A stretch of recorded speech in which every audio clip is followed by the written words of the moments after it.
Hey guys, tonight we're diving into something that's gonna make your worst Monday morning look like a spa day. Picture this. You wake up, not in your comfortable bed, but in a cramped stone cell beneath the Colosseum, surrounded by the smell of sweat, blood, and the faint echo of 50,000 Romans chanting for your death. You're a gladiator in 80 AD, the entertainment industry's most expendable employee, and today might be your last day on Earth. But here's the thing, most people have no idea what being a gladiator was actually like. So before you get comfortable, take a moment to like the video and subscribe, but only if you genuinely enjoy what I do here. And let me know in the comments where you're tuning in from, and what time it is for you. It's always fascinating to see who's joining us from around the world. Now dim the lights, maybe turn on that fan for some soft background hum, and let's ease into tonight's journey together, because we're about to explore one of history's most brutal yet misunderstood professions. Congratulations, you've just woken up in what might be the world's first extreme sports training facility. Your home is a stone cell about 6 by 8 feet, located in the Hypogeum, the underground labyrinth beneath the Colosseum. Wait until you realize that this isn't just any basement apartment. This is the Ludus Magnus, the most famous gladiator school in the Roman Empire, connected to the Colosseum by an underground tunnel that you'll be walking through very soon. Your bed is a straw mattress on a stone platform, which makes modern prison accommodations look like 5-star hotels. There's no window, no natural light, just the flickering glow of oil lamps that never quite chase away the shadows. The walls are covered in graffiti, not the kind you'd see in a modern subway, but the names and records of gladiators who came before you. Some of them are still alive, many are not. But here's where it gets interesting.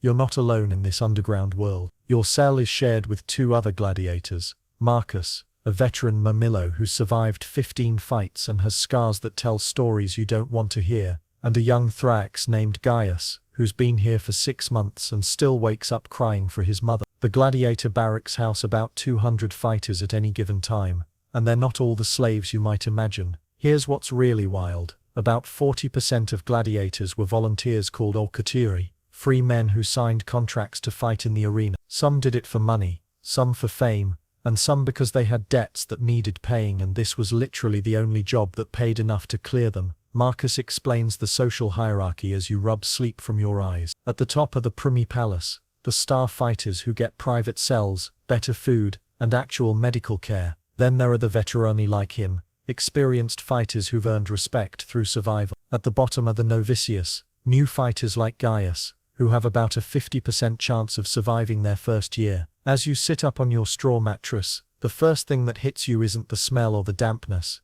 it's the sound. Even this early in the morning, you can hear activity above your head. The construction crews are already working on the arena, preparing for today's games. Wooden planks being moved, ropes being tested, wild animals being fed and agitated in their cages. But don't think the noise is just construction work. Mixed in with the sound of preparation, you can hear something else, the low murmur of Romans already gathering outside the Colosseum. The games don't start until noon, but people have been camping outside since yesterday to get the best seats. Free admission means first come, first served, and Romans take their entertainment very seriously. As consciousness fully returns, so does the reality of your situation. Today is a game day, which means you'll be fighting for your life in front of 50,000 screaming spectators in about 6 hours. And that's when you discover the first shocking truth about gladiator life. You're not necessarily fighting to the death. Marcus laughs at your confusion. Most people think we're just killing each other for sport, he says,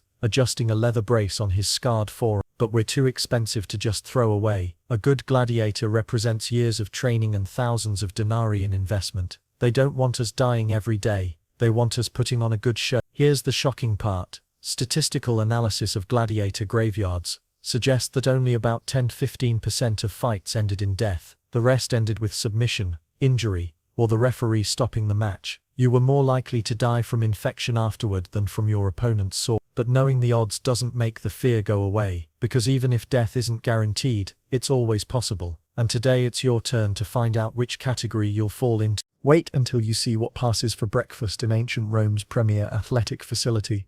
Your morning meal consists of a thick porridge made from barley, beans and dried fruit, washed down with posca, a mixture of water, vinegar, and herbs that taste exactly as appetizing as it sounds. This isn't punishment food.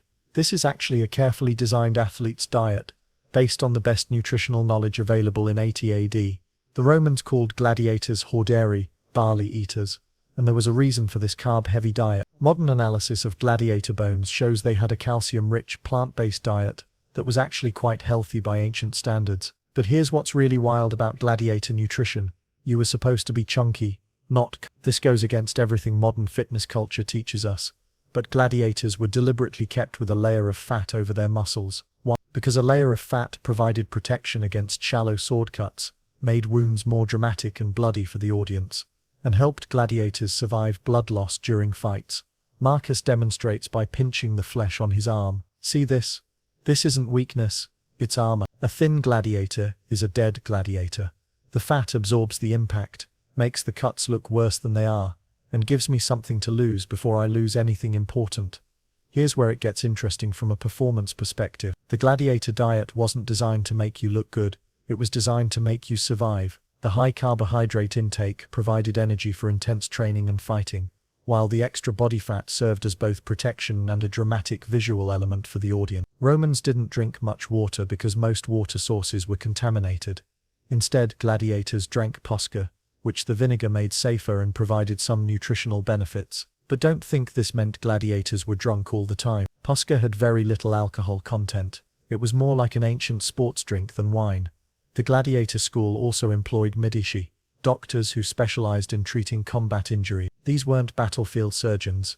They were sports medicine specialists who understood anatomy, wound care, and physical conditioning better than most doctors of the time. After breakfast comes the daily medical inspection. Every gladiator is examined for injuries, infections, or signs of illness that might affect performance. This isn't just for their health.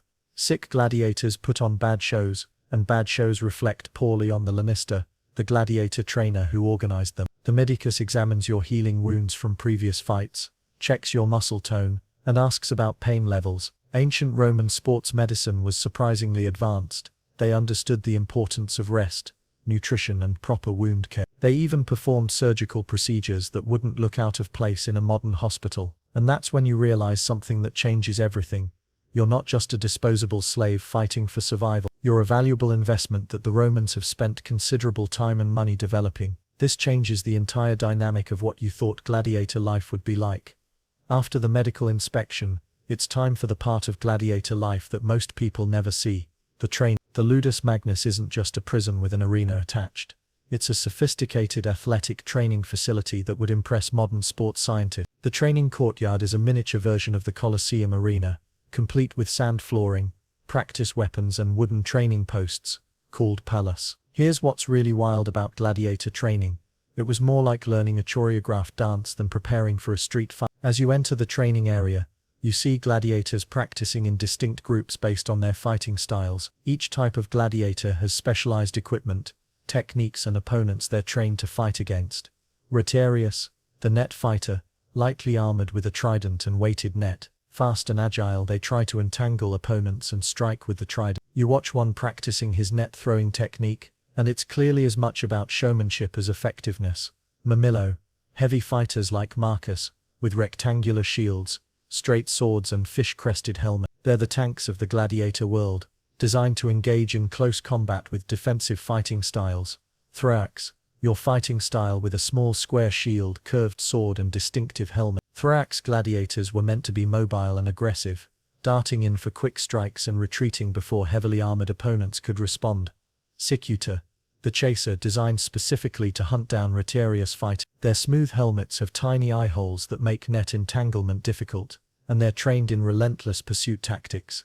But here's where it gets interesting. Your trainer isn't a sadistic slave driver. Lucius Aurelius Scaurus, your lanista, is a former gladiator who won his freedom through exceptional performance and now runs one of Rome's most successful gladiator schools. He's invested in keeping you alive and making you successful. Listen carefully, young Thorax, he says as he demonstrates a defensive technique. The crowd doesn't want to see you die quickly. They want to see you fight bravely, show skill, and put on a memorable performance. Die like a coward and they'll forget you before your body's cold. Fight with honor, win or lose, and they'll chant your name for years. Gladiator fighting wasn't random violence. It was stylized combat with rules, techniques, and strategies that took years to master. Wait until you realize how much gladiator combat resembled modern professional wrestling. The fights were real and dangerous, but they were also partly performance art designed to tell a story and entertain the audience.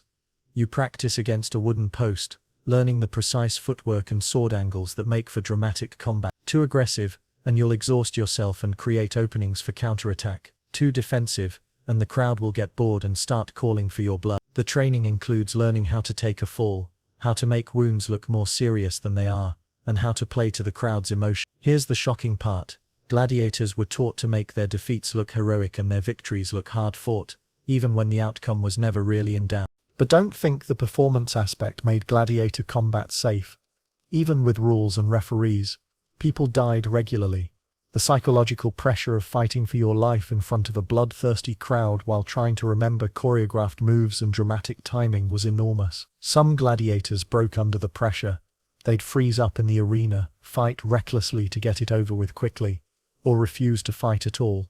The Romans had a term for gladiators who lost their nerve.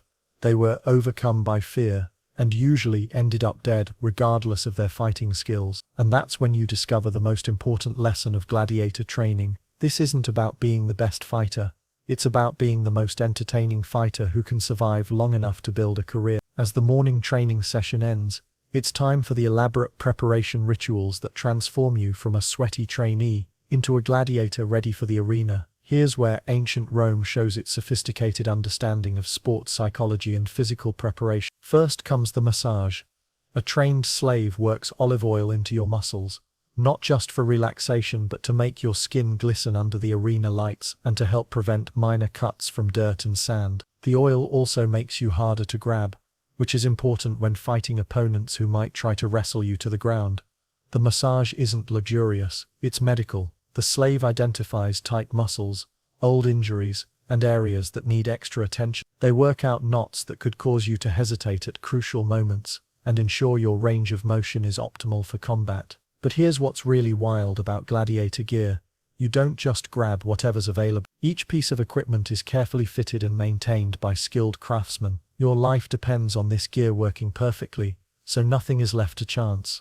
Your Thrax helmet is a work of art as much as protective equipment. Made of bronze and iron, it features a distinctive crest, face guards that protect while allowing vision, and ventilation holes that prevent it from becoming a steam cooker during intense combat. The helmet alone represents weeks of skilled metalwork and costs more than most Romans make in a year. The curved Psyker sword is balanced specifically for your height and fighting style. It's sharp enough to cut effectively, but not so sharp that it causes instantly fatal wounds. The goal is controlled violence that looks spectacular without necessarily being lethal. Your small square shield, the palma, is reinforced leather and wood, designed to be light enough for quick movements but strong enough to deflect heavy blows. Every gladiator knows their shield intimately, where it's weakest, how much force it can absorb, and exactly how to angle it for maximum protection. Before every fight you participate in rituals designed to ensure divine protection and a good death if death comes. You make offerings to Mars, the god of war, asking for strength and courage. You pray to Nemesis, goddess of revenge, hoping she'll ensure justice in the arena. Most importantly, you honor the spirits of dead gladiators, asking them to guide your sword and watch over your soul. The religious aspect isn't just personal comfort, it's practical psychology. Believing that the gods are watching and that death in the arena can be honorable helps gladiators overcome the natural human reluctance to engage in potentially lethal combat. The final part of preparation is mental conditioning. Here's where gladiator life gets psychologically complex. You have to psyche yourself up to fight for your life while simultaneously preparing yourself to die with dignity if necessary. Some gladiators use meditation techniques borrowed from Eastern philosophies that had made their way to Rome through trade routes. Others rely on visualization, imagining successful combat scenarios, and rehearsing their responses to different situations. Marcus teaches you the gladiator's prayer, "We who are about to die salute you," but he explains it's not about resignation, it's about accept. Once you accept that death is possible, you stop being paralyzed by fear and can focus on fighting effectively. Wait until you realize the psychological paradox. The gladiators who survived longest were the ones who genuinely didn't care whether they lived or died. Desperation made you reckless. Too much caution made you an easy target. Only acceptance allowed for optimal performance. The moment has arrived. After months of training, medical care, psychological preparation, and ritual observance, it's time to walk the tunnel that connects the Ludus Magnus to the Colosseum. But here's what no one tells you about this walk. It's not just a commute to work. It's a journey from the world of the living to a place where death is entertainment. The tunnel is about 600 feet long, wide enough for gladiators to walk four abreast, and lit by torches that cast dancing shadows on stone walls. As you walk, you can hear the sound change from the relative quiet of the training facility to the growing roar of the crowd above, and that's when you discover just how massive this event really is. The sound isn't just noise, it's 50,000 individual voices creating a wall of sound that penetrates through tons of stone and earth. The crowd has been gathering since dawn, and by now the Colosseum is packed with Romans from every social class. The Emperor Titus sits in the imperial box, surrounded by senators and wealthy citizens. The middle tiers are filled with merchants, craftsmen and middle-class Romans. The upper levels are packed with ordinary citizens, slaves and foreigners who got free tickets. Everyone is here for the same reason: to watch you fight for your life. Your body starts reacting to the stress in ways that would be familiar to any modern athlete facing a big game. Heart rate increases, adrenaline begins flowing, muscle tension builds. But here's where gladiator preparation shows its sophistication.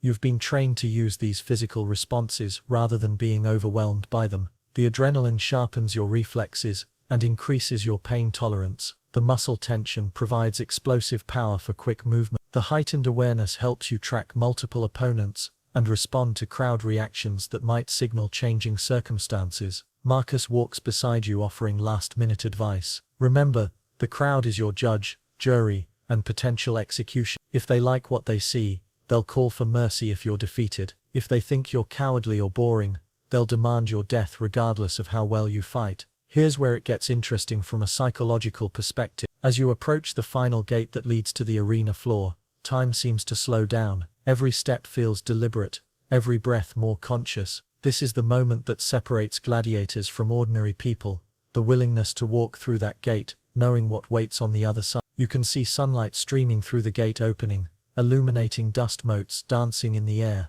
Beyond that rectangle of light lies the arena floor, covered in fresh sand that's designed to absorb blood and provide stable footing for combat. Wait until you realize what that sand represents. It's not just practical, it's psychological. Clean sand means this is a fresh start, a new story about to be written. By the end of the day, that sand will tell the story of every fight, every victory, every defeat, and every death that occurred in the arena. The gate begins to open, and suddenly you're no longer a trainee, or a student, or a person with a normal job. You're a gladiator, and it's showtime.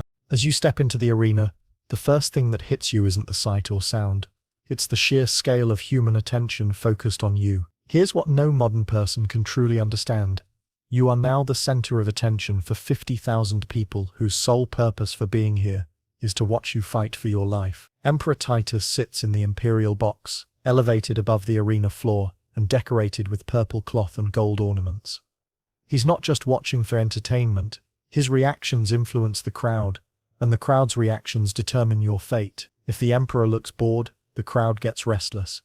If he seems engaged, they pay closer attention to your performance. Surrounding the emperor are senators, wealthy merchants, and visiting dignitaries from across the Roman Empire. These aren't bloodthirsty barbarians. They're educated, cultured people who see gladiator games as a sophisticated form of entertainment that combines athletic skill, dramatic performance, and moral instruction about courage and honor. But here's where crowd psychology gets really complex. The 50,000 spectators aren't a unified mass. They're distinct groups with different motivations and reactions. The wealthy citizens in the lower tiers want to see technical skill and strategic fighting. The common people in the upper levels want blood, drama, and clear winners and losers. Women make up a significant portion of the audience, and contrary to modern assumptions, they're often the most vocal and enthusiastic spectators. Roman women had limited opportunities for excitement in their daily lives, and gladiator games provided a socially acceptable outlet for emotional expression. Children are present throughout the crowd. Romans believed that watching gladiator games taught important lessons about courage, honor, and the reality of death. What we'd consider traumatic, they considered education. The trumpet sounds, and you face your opponent, a murmillo named Brutus, who's been fighting for 3 years and has a record of 12 wins, 4 losses, and 2 draws. And that's when you discover the most important truth about gladiator combat. It's not about who's the better fighter, it's about who can put on the better show while fighting effectively. Brutus approaches with his large rectangular shield and straight sword, using the classic Murmillo tactic of advancing steadily while staying defensive. Your job as a 3x is to use speed and agility to get around his defenses and strike with your curved sword from unexpected angles. But here's what's really wild about gladiator combat. You're both trying to win, but you're also both trying to make it look good for the crowd. Every move has to be technically sound and dramatically satisfying. A quick, efficient kill might be tactically perfect, but it would leave the audience feeling cheated. During the fight, you score a solid hit on Brutus's sword arm that draws blood and forces him to drop his guard. You have an opportunity to end the fight quickly, but this is where gladiator training diverges from simple combat training. Here's the shocking truth about thumbs up, thumbs down.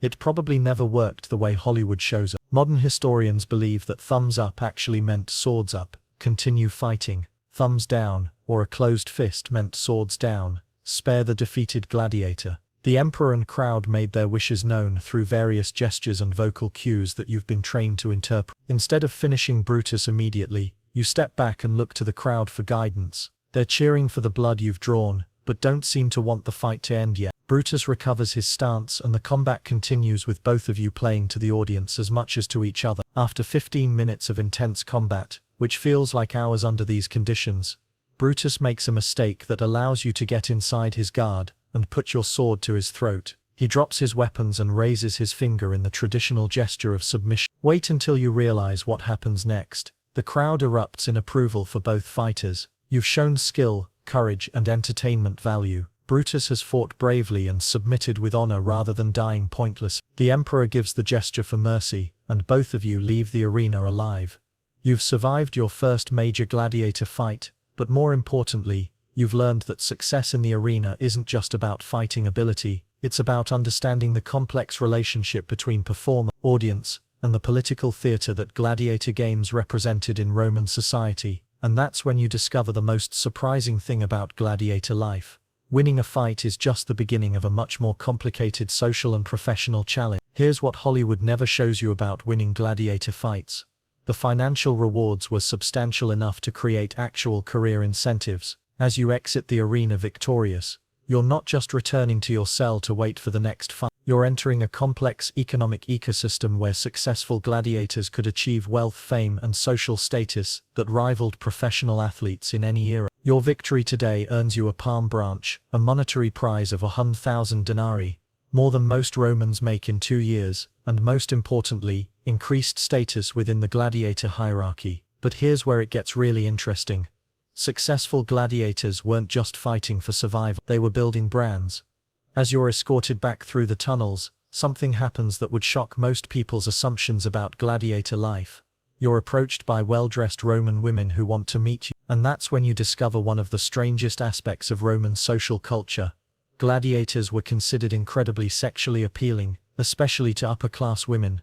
Gladiator blood was believed to be an aphrodisiac, and was sold as a cure for epilepsy and other ailments. Gladiator sweat was collected and sold as perfume. Some Roman women paid enormous sums to spend time with successful gladiators, despite the social scandal it could create. This wasn't just Roman decadence, it was a complex social phenomenon where gladiators represented danger, physical prowess, and freedom from social constraints that wealthy Roman women couldn't access in their normal lives. Here's the shocking part. Some gladiators became so popular with wealthy patrons that they could afford to buy their freedom and retire comfortably. Despite your victory, you didn't escape the fight uninjured. Brutus managed to land several hits that created cuts on your arms and a deep bruise on your ribs that might indicate internal damage. But here's where Roman medicine shows its sophistication. The medical treatment available to successful gladiators was better than what most ordinary Romans could access. The gladiator medicus examines your wounds with instruments that wouldn't look out of place in a modern emergency room. They clean cuts with wine,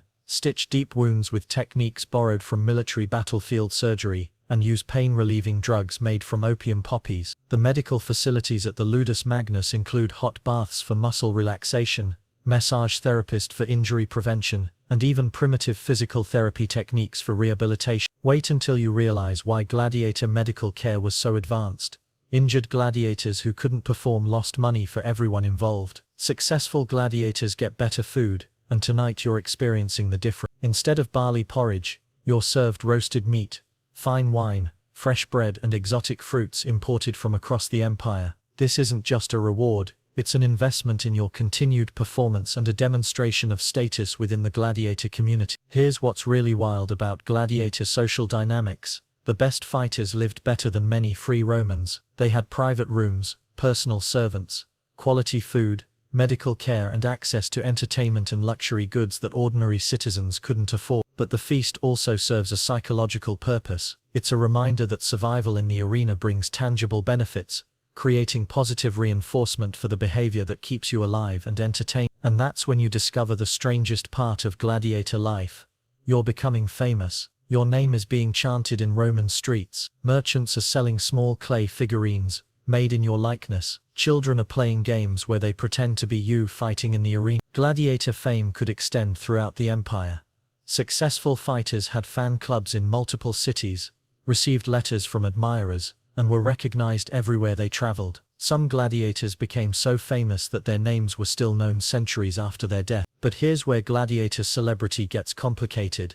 Fame made you valuable, but it also made you a target. Other gladiators wanted to build their reputations by defeating famous opponents. The crowd expected higher levels of performance from well-known fighters, and the emperor sometimes used popular gladiators as political tools, forcing them to fight in specific matchups designed to send messages about imperial power. Success in the arena opened doors to opportunities that existed nowhere else in Roman society for people of your social background, but it also created pressures and expectations that could be just as dangerous as the combat itself. Here's where successful gladiator life gets really interesting.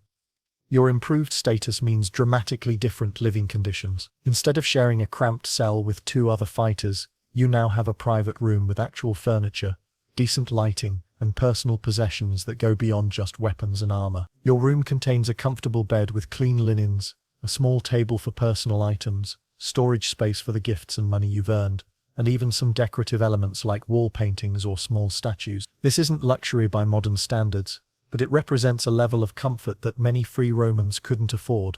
But don't think victory means you're free from the realities of gladiator life. Your improved conditions come with increased expectation. You're now expected to mentor newer gladiators, participate in training demonstrations, and maintain the fighting skills that earned you these privileges. As evening settles over the Ludus Magnus, you participate in one of the most important but least understood aspects of gladiator culture, the social bonds that develop between men who face death together regularly. And that's when you discover something that changes everything about how you think about gladiator life.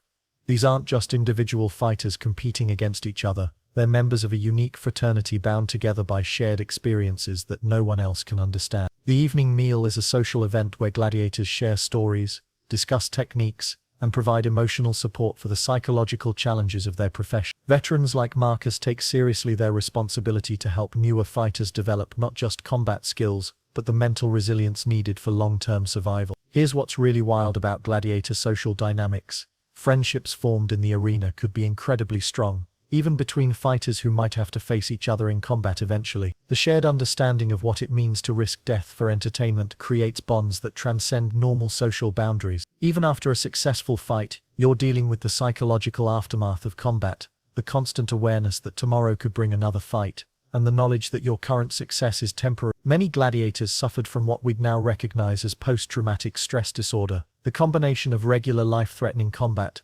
constant training, and public scrutiny created mental health challenges that Roman medicine didn't fully understand how to treat. Some fighters dealt with stress through religious practices, others through relationships with fellow gladiators or supporters outside the school. Still others turned to alcohol or other substances to cope with anxiety and depression. Successful gladiators thought about retirement in ways that modern professional athletes would recognize. Here's the shocking truth about gladiator careers. The best fighters could potentially earn enough money to buy their freedom and set themselves up for comfortable post-fighting lives. A gladiator who survived long enough and remained popular could accumulate significant wealth. Some invested in business ventures, others used their fame to secure positions as trainers or guards for wealthy Romans. A few even became Lannister themselves, running their own gladiator school. But here's where gladiator career planning gets complicated. Retirement required not just surviving long enough to save money, but maintaining popularity with crowds and avoiding political complications that could result in being forced into dangerous fights regardless of your wishes. Wait until you realize what it's like to try to sleep when you know you might die tomorrow. Even successful gladiators struggled with insomnia,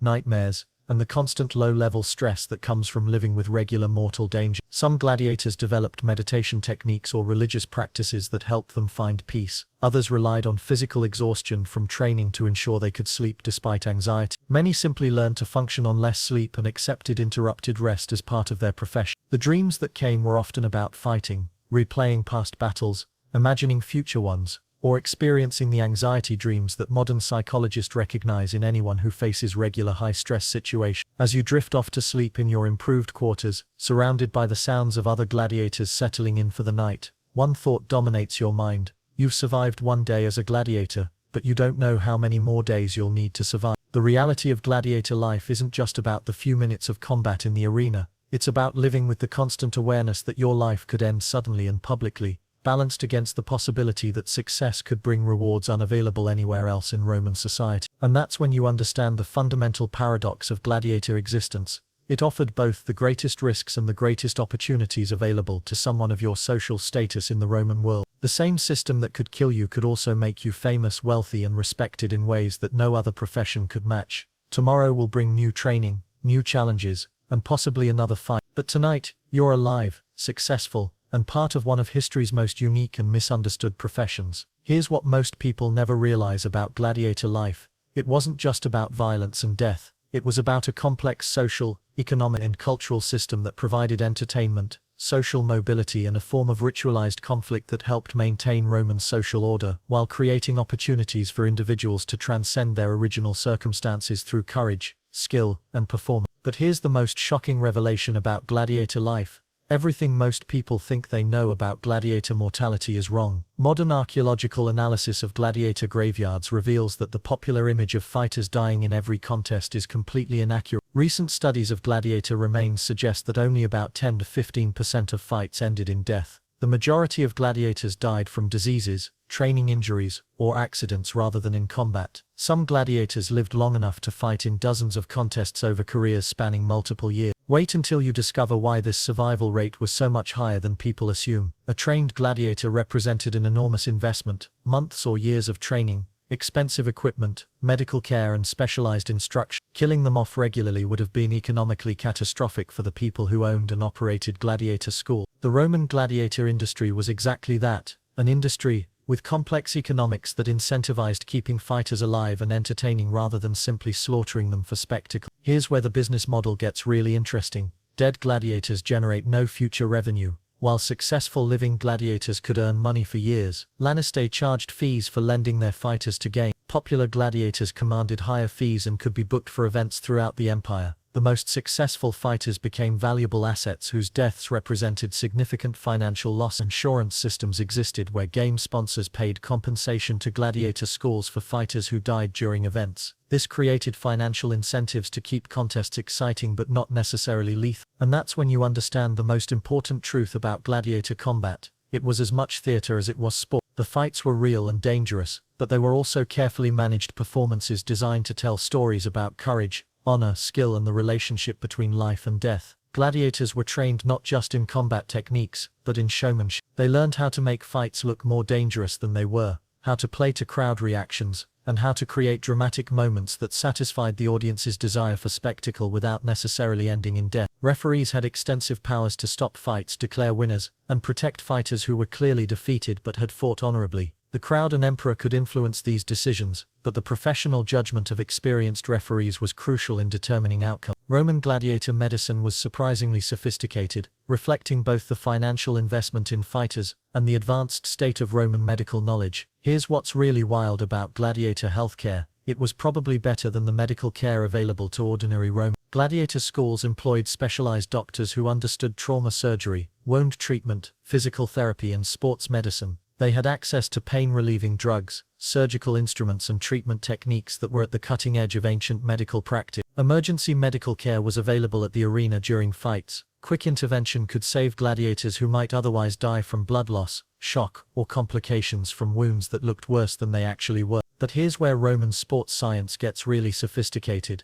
The gladiator diet wasn't just about providing calories. It was a carefully designed nutrition program based on empirical observation of what kept fighters healthy, strong and capable of rapid recovery from injury. Modern analysis of gladiator bones shows a diet high in plant proteins, calcium and carbohydrates, with relatively little meat compared to what we might expect for professional fighters. This wasn't because meat was unavailable, it was because Roman trainers had discovered through experience that a largely vegetarian diet with specific supplements produced better results. The high calcium content helped maintain bone density and promoted healing after fracture. The carbohydrate-heavy meals provided sustained energy for training and fighting. The limited meat consumption may have been related to digestive concerns or observed effects on temperament and aggression. Here's something that completely contradicts modern fitness culture. Gladiators were deliberately kept with a layer of subcutaneous fat over their muscle mass. This wasn't laziness or poor conditioning, it was sophisticated understanding of how body composition affects combat performance and survival. The fat layer provided protection against shallow cuts, made wounds look more dramatic and bloody for the audience, helped fighters survive blood loss during combat, and provided energy reserves for extended fights or rapid recovery between contests. Gladiator six-pack abs would have been considered a sign of poor conditioning rather than peak fitness. A gladiator who looked too lean was probably malnourished, undertrained or suffering from illness that would affect performance. Gladiator physical conditioning combined elements that modern sports scientists would recognize: strength training, cardiovascular conditioning, flexibility work and sport-specific skill development. But here's where Roman training methods show their sophistication. They understood periodization, recovery cycles, and the importance of mental conditioning alongside physical preparation. Training schedules varied based on upcoming fights, individual fighter needs, and seasonal factors. Gladiators had off-seasons for recovery and rehabilitation, intensive preparation periods before major contests, and maintenance training between fights. Injury prevention and rehabilitation were integral parts of training programs. Gladiators practiced techniques for falling safely, minimizing damage from hits they couldn't avoid, and fighting effectively while managing minor injuries or fatigue. Here's where gladiator culture gets really fascinating. Successful fighters achieved a level of fame and cultural influence that paralleled modern sports and entertainment celebrities. They had fan clubs, merchandise, endorsement opportunities, and social access that transcended their legal status as slaves or low-class citizens. Gladiator names appeared on pottery, jewelry, lamps, and other consumer goods. Children played with gladiator figurines. Adults collected gladiator memorabilia.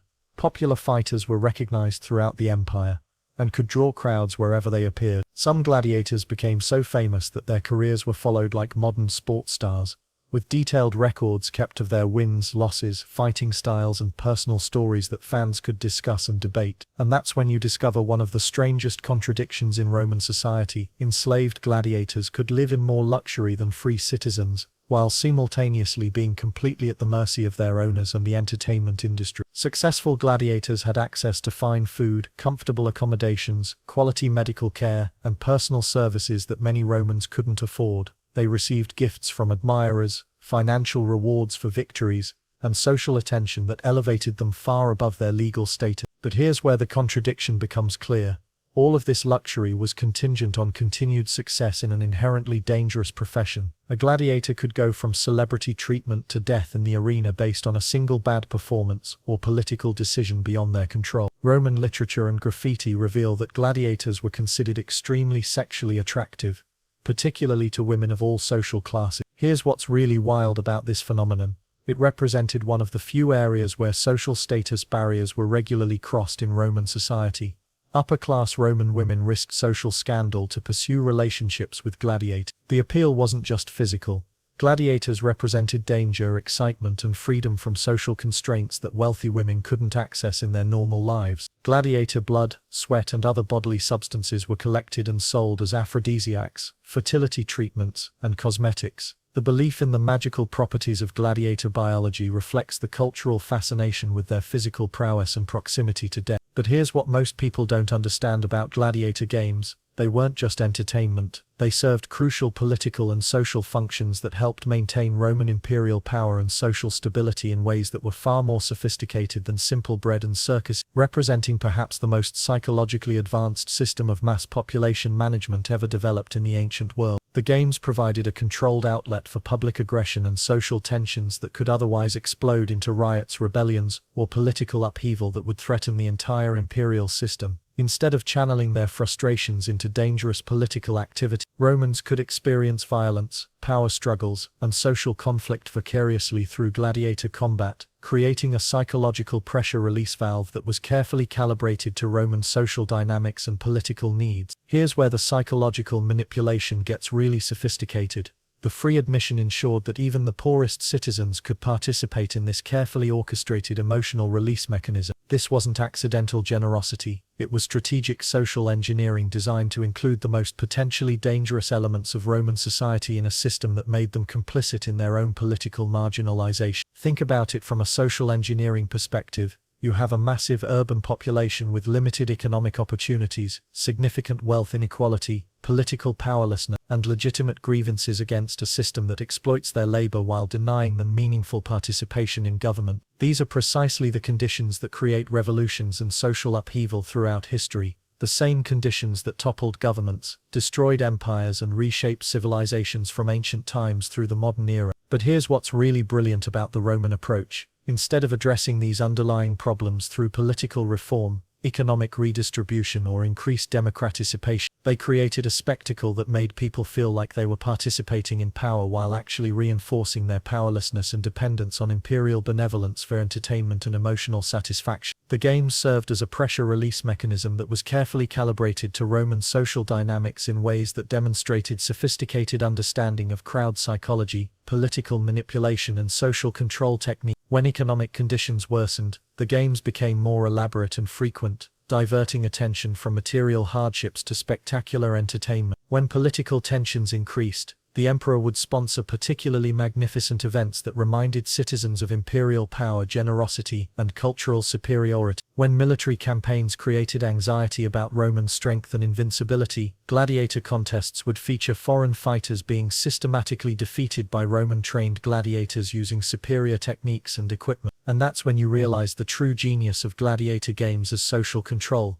They didn't just distract people from their problems, they actively reinforced Roman social hierarchies and cultural values while providing emotional satisfaction that made people less likely to question the system that oppressed them, and more likely to identify their own interests with imperial success and cultural dominance. Consider how the seating arrangements in the Colosseum reflected and reinforced social stratification in ways that were both visible and internalized by every person who attended the game. The emperor sat in the most prominent position, surrounded by senators and wealthy elites in the best seats with cushions, shade, and personal services. Middle-class citizens occupied the mid-level sections with decent views but less comfort and fewer amenities. The poor, slaves, and foreigners were relegated to the highest sections with the worst views and no protection from sun, rain, or the discomfort of standing for hours during long events. But here's where it gets psychologically complex. Rather than resenting this arrangement, most spectators accepted it as natural and proper, even taking pride in their position within the hierarchy rather than questioning the hierarchy itself. The games taught people that social stratification was inevitable and beneficial, that their position in society was determined by merit and divine will rather than systemic inequality, and that their role was to observe and approve rather than to participate in real power or challenge existing arrangements. The timing of games was also carefully managed for maximum political impact, demonstrating Roman understanding of how to use entertainment for political purposes in ways that modern political scientists and propaganda experts would recognize and admire. Major gladiator events coincided with important political announcements, military victories, imperial birthdays, religious festivals, and other occasions when the government wanted to create positive associations between spectacular entertainment and political loyalty. This created psychological associations between imperial power and personal pleasure that made citizens feel grateful to the emperor for providing these experiences, and more likely to support imperial policies and less likely to criticize imperial decisions that might affect their access to entertainment. Here's what's really wild about the social control aspect. The games actually increased social cohesion by creating shared experiences across class lines that masked real economic and political inequality. Poor Romans and wealthy Romans watched the same fights, cheered for the same gladiators, participated in the same emotional drama, and shared cultural references that created a false sense of social unity and common purpose. This shared cultural experience made people feel like they belonged to the same community and had similar interests, even when their actual economic and political circumstances were completely different and their real interests were often opposed to each other. The language around gladiator games reinforced Roman cultural values in subtle but powerful ways that influenced how people thought about themselves, their society, and their relationships with authority. Gladiators who fought bravely were praised for showing Roman virtues regardless of their actual nationality or background, teaching audiences to identify Roman cultural values with universal human excellence. Fighters who displayed cowardice were condemned not just as individuals but as examples of what Romans should never become, reinforcing cultural stereotypes about courage, honor, and proper behavior. But don't think this was accidental propaganda. It was a carefully orchestrated cultural education program that reached millions of people throughout the empire with consistent messages about Roman superiority, proper behavior, social order, and the relationship between individual worth and service to the state. The crowd learned to identify with Roman values by cheering for their demonstration in the arena, and to reject non-Roman values by booing their violation or absence in gladiator performance. The games also served as a mechanism for demonstrating imperial justice and mercy in ways that reinforced the emperor's absolute authority while creating the illusion of popular participation in governance. The emperor's power to grant or deny mercy to defeated gladiators was a theatrical demonstration of the absolute authority that he held over all Roman lives, but it was presented as responsive to crowd preferences and popular will. When he spared a brave fighter, the crowd was supposed to see this as evidence of imperial wisdom, benevolence, and responsiveness to popular sentiment. When he allowed execution, it demonstrated that even entertaining gladiators was subject to imperial will and that mercy was a gift rather than a right. And that's when you understand why gladiator games were so politically important. They were mass demonstrations of the relationship between ruler and ruled, power and powerlessness, life and death that reinforced imperial authority every time they occurred. The games taught Romans that violence was the prerogative of the state, that individual worth was determined by courage in the face of death and service to community entertainment needs, that spectacular experiences were gifts from benevolent rulers rather than rights of citizenship, and that their role as citizens was to observe, judge, and approve rather than to participate directly in political power or challenge governmental decisions. Here's the most sophisticated aspect of games as social control. They created the illusion of democratic participation through crowd influence over gladiator fates, while actually reinforcing autocratic power structures and teaching people to be satisfied with symbolic rather than real political influence. Citizens felt like they had a voice because they could cheer or boo, influence outcomes through their reaction, and participate in collective decision-making about life and death. But this voice had no impact on real political decisions that affected their economic conditions, legal rights, or social opportunity.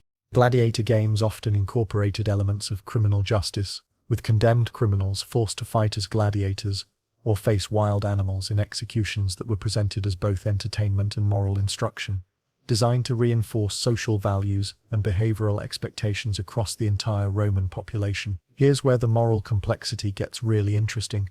These events were carefully choreographed to teach specific lessons about justice, virtue, and the consequences of defying Roman authority, while simultaneously satisfying popular desire for spectacular entertainment and community participation in the justice process. The integration of criminal punishment into public entertainment served multiple purposes that went far beyond simple spectacle or sadistic amusement, representing a sophisticated understanding of how to use dramatic presentations to influence social behavior and reinforce cultural values. First, it demonstrated the reach and power of Roman justice in ways that were impossible to ignore or forget. No crime was too remote, too small, or too cleverly concealed to escape imperial attention and punishment. Second, it provided vivid, memorable examples of what happened to people who violated Roman law and social norms, creating deterrent effects that were far more powerful than private executions or simple imprisonment. Third, it allowed ordinary citizens to participate in the justice process by witnessing punishments and expressing approval or disapproval of their severity, creating a sense of community involvement in maintaining social order. But here's what makes Roman justice entertainment so psychologically sophisticated. It didn't just punish individual criminals or provide examples of what happened to lawbreakers. It created collective moral experiences that reinforced social values and behavioral expectations across the entire population, while teaching citizens how to think about justice, punishment, and social order in ease that supported imperial authority and cultural dominance. When a thief was thrown to lions, the audience wasn't just watching an execution, they were participating in a community affirmation of property rights and social order that reinforced their own commitment to these values, while demonstrating the consequences of violating them. When a murderer faced gladiators in scenarios designed to mirror their crimes, spectators learned lessons about the sanctity of life and the inevitability of justice that were far more memorable and emotionally engaging than abstract moral instruction or legal proceedings. The variety of justice-related spectacles was enormous and carefully differentiated based on the types of crimes committed and the social messages that needed reinforcement among different segments of the population. Murderers faced gladiators, or wild animals, in scenarios that emphasized the violation of human life and the community's commitment to protecting innocent victims. Thieves were subjected to punishments that highlighted the importance of property rights and economic stability. Political rebels faced elaborate executions that demonstrated the futility of challenging imperial authority and the consequences of disloyalty to the state. And that's when you realize how sophisticated Roman moral instruction really was.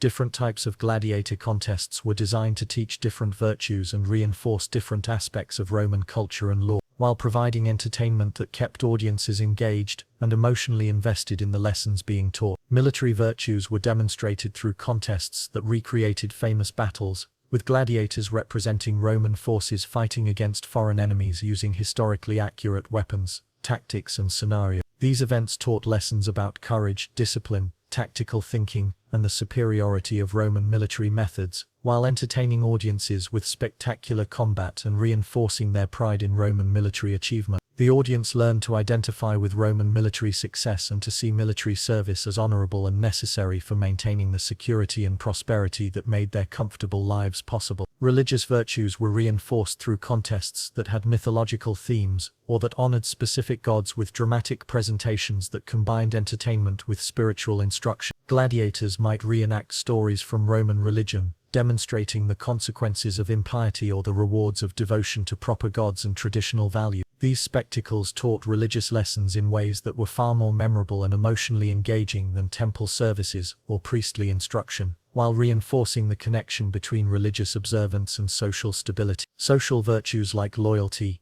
honor, and proper behavior were demonstrated through the conduct of gladiators themselves, who served as role models for how Romans should behave under pressure and in challenging circumstances. Fighters who showed courage in defeat were praised and often spared, teaching audiences that how you lose is as important as winning and that maintaining dignity and honor under adverse circumstances is more valuable than achieving success through dishonorable means. Gladiators who displayed skill, determination, and grace under pressure became examples of ideal Roman character traits that spectators were encouraged to emulate in their own lives. Here's what's really wild about gladiator moral instruction. It worked both positively and negatively, using both rewards and punishments to shape behavior while providing entertainment that made the lessons more palatable and memorable than traditional forms of moral education. Good behavior was rewarded with crowd approval, imperial mercy, and sometimes freedom or financial rewards that demonstrated the benefits of virtue and proper conduct. Bad behavior was punished with death, but also with social disgrace that could extend to the fighter's family and community, showing that moral failures had consequences beyond individual punishment. The crowd was actively encouraged to make moral judgments about gladiator behavior and to express these judgments vocally, creating a form of participatory moral education where citizens practiced making ethical decisions in a safe, entertainment contexts that prepared them to make similar judgments in their daily lives and social relationships. This participation in moral decision-making gave spectators a sense of agency and responsibility that reinforced their investment in Roman values and social order. But don't think this moral instruction was simplistic or crude. Roman gladiator contests incorporated complex ethical scenarios that required sophisticated moral reasoning from both participants and audiences, while providing entertainment that kept people engaged and emotionally invested in the outcomes. For example, what should happen when a skilled gladiator defeats a less experienced opponent through superior training and technique? Is it more honorable to show mercy and spare the defeated fighter, or to demonstrate superior ability by completing the victory through execution? How should age, social background, and previous performance influence the crowd's judgment about appropriate outcome? What about contests between fighters from different social classes or ethnic backgrounds? Should these differences affect how justice is administered? These weren't simple questions with obvious answers, and the debates they generated in the arena carried over into broader discussions about justice, fairness, and proper behavior in Roman society that influenced how people thought about legal proceedings, social relationships, and personal conduct in their daily lives. The moral instruction aspect of gladiator games was particularly important for children and young people, who learned Roman values through emotionally powerful experiences that stayed with them throughout their lives and shaped their understanding of proper behavior, social expectation, and cultural identity. Here's where the educational psychology gets really interesting. Lessons learned through intense emotional experiences are far more memorable and influential than abstract moral instruction or theoretical discussions about virtue and proper behavior. A child who watched a brave gladiator receive mercy from the emperor learned more about courage, honor, and the rewards of virtue than they could from hours of philosophical discussion or religious instruction, because the lesson was delivered through dramatic presentation that engaged their emotions and created lasting memories. The vivid, spectacular nature of arena events made moral lessons immediate, personal, and unforgettable in ways that traditional education could never match. And that's when you understand why Romans considered gladiator games to be essential education rather than mere entertainment.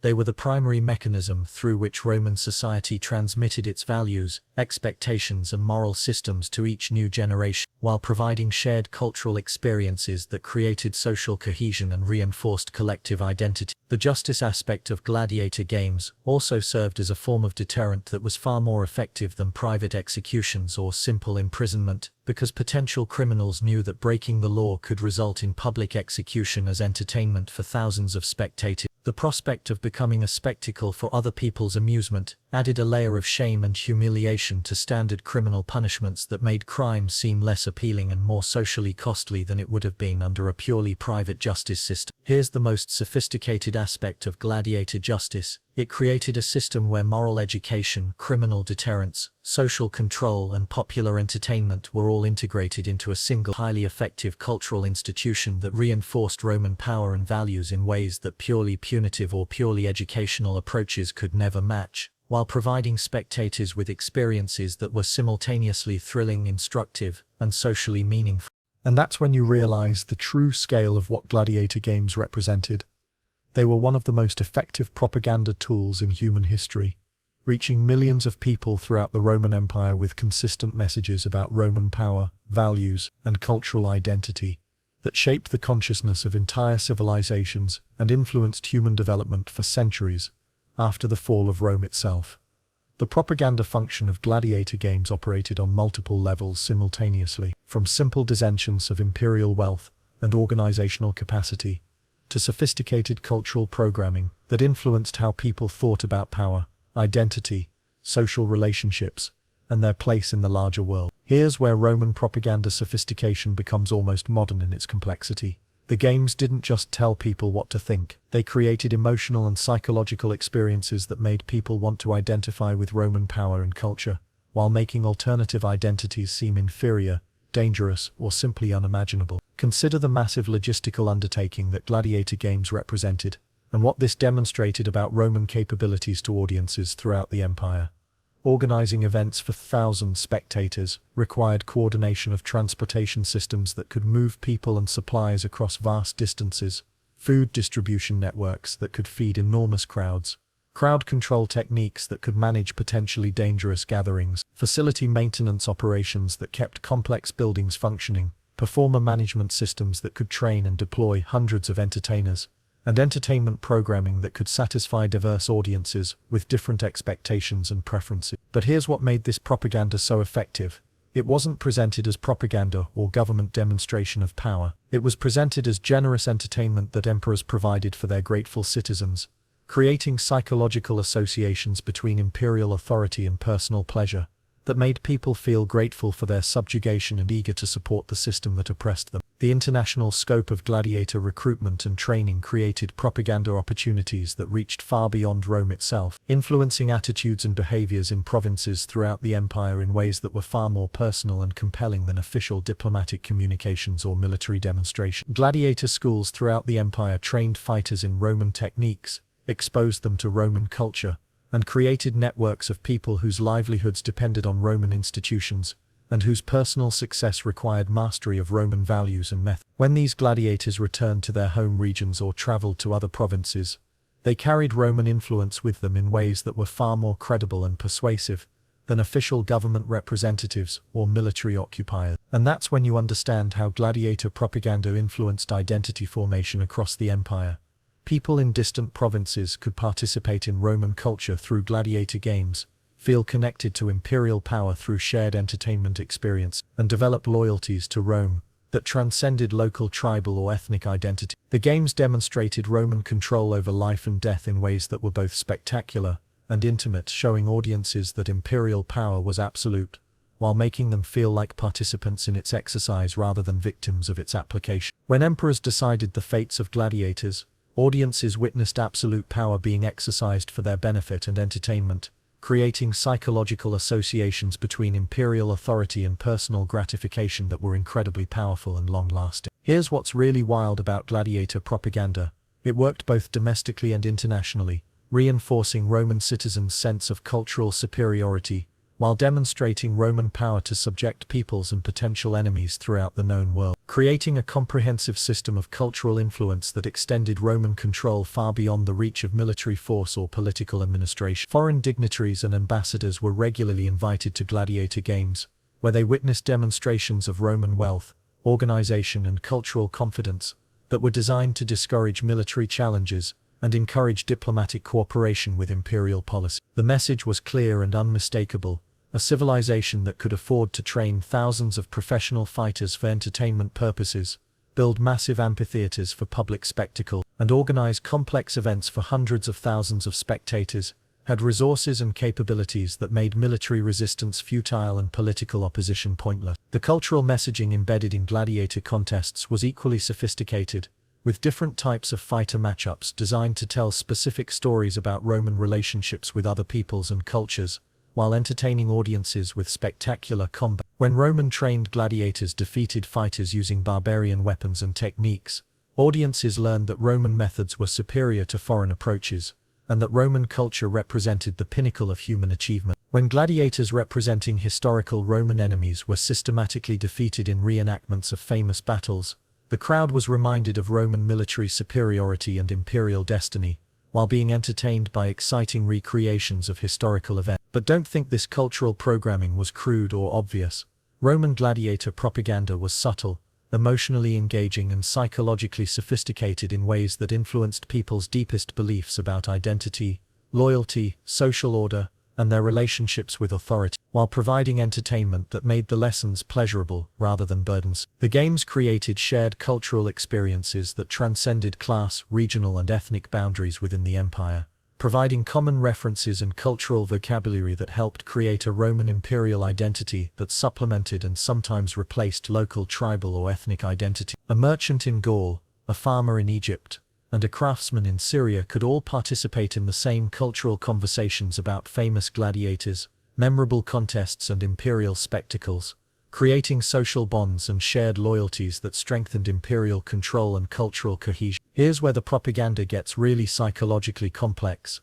Gladiator games didn't just promote loyalty to specific emperors or policy. They promoted identification with Roman culture itself, creating emotional and psychological attachments that survived political changes and remained influential long after specific rulers died, while making Roman identity feel natural, desirable, and inevitable rather than imposed or artificial. The religious aspects of gladiator games served propaganda functions by integrating imperial power into spiritual and moral frameworks that people used to understand their world and their place in it. When contests honored Roman gods, audiences learned that the empire had divine approval and that supporting Roman institutions was a religious as well as political obligation. When gladiators prayed to Roman deities, spectators saw evidence that Roman religion was universal and powerful, while foreign gods were local and weak. And that's when you realize the most sophisticated aspect of gladiator propaganda. It created cultural experiences that were simultaneously entertaining, educational and spiritually meaningful, making Roman identity feel like the natural result of human development rather than a political choice,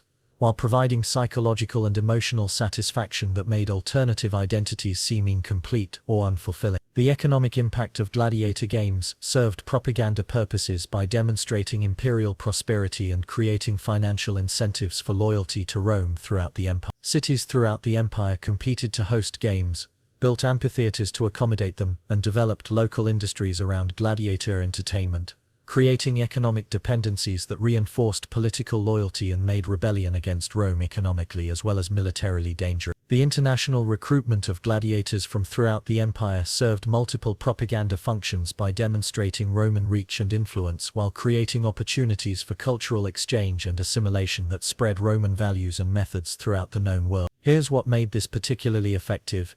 It showed subject peoples that they could achieve success and recognition within Roman institutions, while simultaneously demonstrating Roman power over their traditional warriors and fighting methods. Here's the ultimate sophistication of gladiator propaganda. It created psychological and cultural transformations that outlasted the Roman Empire itself, influencing Western concepts of entertainment, political theater, social organization, and the relationship between power and spectacle for centuries after the last gladiator fought in the last arena, while establishing patterns of cultural influence and identity formation that continue to shape human societies today.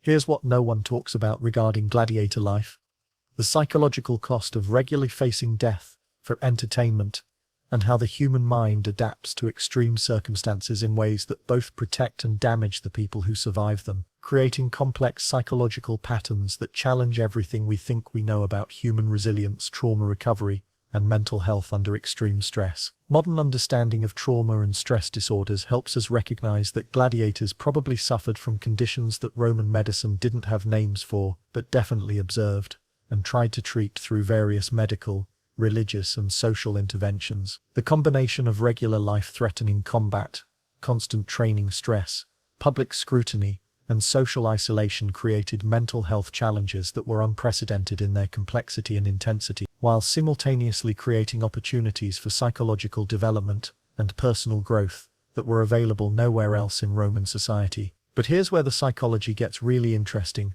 Different gladiators developed completely different coping mechanisms, survival strategy, and long-term psychological outcomes depending on their personalities, backgrounds, social support systems, and the specific circumstances of their careers, demonstrating the enormous variability in human responses to extreme stress and the importance of individual differences in determining who thrives and who breaks down under impossible circumstances. Sleep disorders were probably universal among active gladiators, but the specific manifestations varied enormously depending on individual psychology and circumstances. The stress of knowing that you might die tomorrow, combined with the physical trauma of regular combat and the psychological pressure of public performance, created conditions that would make restful sleep nearly impossible for most people. Many gladiators probably suffered from nightmares that replayed past battles or imagined future ones, insomnia that made them exhausted before fights, and the kind of hypervigilance that modern psychologists recognize in combat veterans and trauma survivors. And that's when you realize how sophisticated some gladiator coping strategies really were. Many fighters developed meditation techniques, visualization practices, and mental preparation rituals that help them manage anxiety and maintain focus under extreme pressure, creating psychological tools that were far more advanced than anything available to ordinary Romans and comparable to techniques used by modern elite athletes and special forces personnel. These weren't just superstitious or religious practices. They were practical psychological tools that increased survival chances and improved performance, while providing emotional stability and mental clarity under circumstances that would overwhelm most people's psychological resources. Some gladiators learned to control their breathing, heart rate, and stress responses in ways that allowed them to function effectively even when terrified. Others developed techniques for compartmentalizing fear and pain that protected their psychological well-being while maintaining their fighting effectiveness. Some gladiators dealt with stress through what we'd now recognize as dissociation, psychological techniques that allowed them to separate their consciousness from their physical experiences during combat, creating mental distance from violence and trauma that could help them fight more effectively by reducing the emotional impact of potentially lethal encounters. This could be protective in the short term, helping fighters survive individual battles without being overwhelmed by terror or pain, but it could also create long-term problems with emotional connection and psychological integration that affected their relationships and personal development. Here's what's really wild about gladiator psychology. The most successful fighters often developed a form of philosophical detachment that allowed them to accept death as a possibility while still fighting desperately to survive, creating a paradoxical mindset that required sophisticated psychological development and emotional maturity that most people never achieve even under normal circumstances. This wasn't resignation or fatalism. It was a complex psychological stance that combined acceptance of circumstances beyond their control with fierce commitment to influencing factors that were within their power, while maintaining hope and motivation despite facing regular mortal danger. The gladiators who mastered this psychological approach were often able to perform at peak levels regardless of external circumstances, because they weren't wasting mental energy on denial,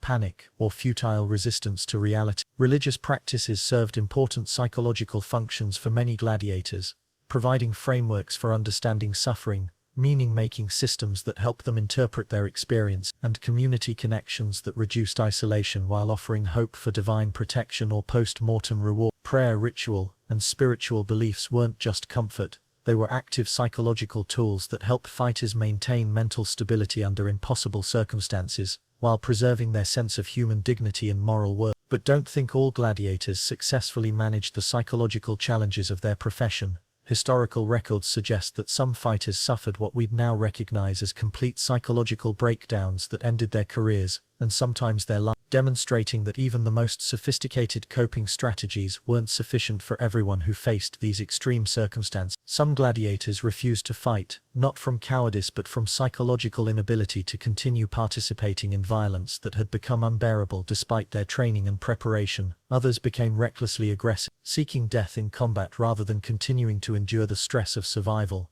while still others developed what might have been depression, anxiety disorders, or other mental health conditions that made them unable to function effectively as entertainers or fighters. The social isolation that many gladiators experienced could be as psychologically damaging as the physical violence they faced in the arena. Being separated from family and normal social relationships while being constantly observed and judged by crowds created conditions that would challenge anyone's mental health and emotional stability, while making it difficult to develop the social connections that are crucial for psychological well-being and trauma recovery. Here's where the trauma psychology gets really complex. Gladiators had to process not just their own experiences of violence and danger, but also the knowledge that their suffering was entertainment for other people, creating psychological challenges around self-worth, human dignity, and social relationships that went far beyond the direct effects of combat trauma. The psychological impact of being objectified and dehumanized while simultaneously being celebrated and admired created identity and self-worth issues that would be difficult for anyone to navigate, while making it hard to develop healthy relationships with people outside the gladiator community who might not understand or respect their experience. Survivor's guilt was probably common among successful gladiators who watched friends and colleagues die while they continued to live and profit from the same system that killed their companions. The randomness of who lived and who died in gladiator combat, where skill and preparation could be overcome by luck, politics, or simple accident, could create psychological trauma that was separate from but related to the direct experience of violence and danger. And that's when you understand why some gladiators developed such strong bonds with each other.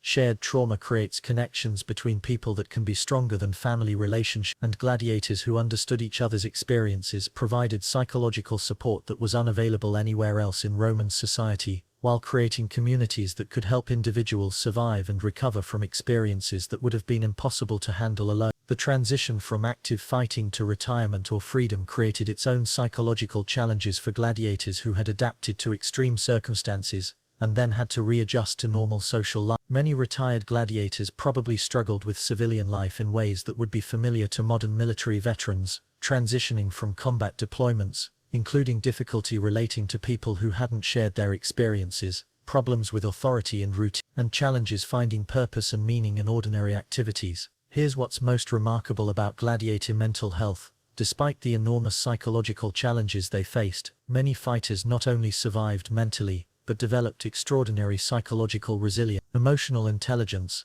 and philosophical sophistication that served them well in their post-fighting lives and made them valuable contributors to their communities, in ways that went far beyond their combat skills. Some gladiators became teachers, philosophers, or counselors who helped other people deal with fear, adversity, and life challenges, using their direct experience with mortality, suffering, and human courage under pressure, to provide insights into psychology and human nature that were valuable in many different contexts. Their understanding of how to function under extreme stress, manage fear and anxiety, and maintain hope and purpose under adverse circumstances made them effective helpers for people facing their own difficulty. But here's the ultimate paradox of gladiator psychology: the same extreme circumstances that created severe trauma and mental health challenges also created opportunities for psychological development and personal growth. that were available nowhere else in Roman society, demonstrating the complex relationship between adversity and human development that continues to challenge our understanding of trauma, resilience, and mental health. But here's what's remarkable about human psychology. Many gladiators not only survived the mental challenges of their profession, but developed extraordinary psychological resilience that served them throughout their lives, creating personal transformations that would be impressive in any era or context, and demonstrating the human capacity for growth and adaptation under even the most extreme and challenging circumstances imaginable. The experience of facing death regularly and surviving created a form of confidence and mental toughness that was valuable in virtually every other area of life. From personal relationships to business dealings, to political negotiations and social challenges. Here's where gladiator psychology gets really fascinating. Fighters who learned to perform effectively under ultimate pressure developed psychological skills that made them successful in contexts that had nothing to do with combat, while creating personal resources that served them for decades after their fighting careers ended. Some retired gladiators became successful merchants, using the risk assessment skills they'd developed in combat to make profitable business decisions and navigate economic uncertainties that would paralyze people who hadn't been tested under extreme pressure. Others became political advisors, drawing on their understanding of crowd psychology and public performance to help politicians connect with voters and manage public opinion. Still others became teachers or philosophers, using their direct experience with mortality and suffering to help other people navigate life challenges and develop their own resilience. And that's when you realize how profound the psychological development could be for gladiators who survived their careers.